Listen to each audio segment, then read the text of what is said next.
Sande twababuulira enjiri nebaza Susan Makula nti Katonda yamukozesa si musumba mukazi mulokole musomi wa Bayibuli asobola okwogera ku ebyo by'abasomi mu Bayibuli era siddamu okulaba omuntu aweereza message ng'agamba Pastor Susan Semakula ye waali wano naye tewaliwo Susan Namakula. Tulina wano omusumba nga amanya ge Susan mukyala w'omusumba Semakula bombi basumba omwami n'omukyala era balina calling eyo naye Susan Nantaba Makula Bujingo enenga bakuwa amanya mangi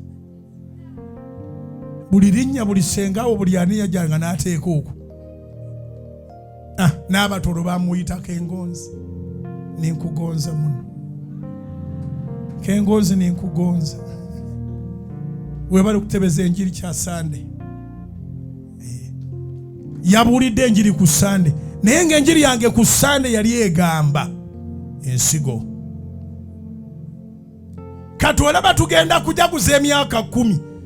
naye tujjukira ababbi abaasooka mbuuliza neba nti olijjukirwako ki gy'obeera eyo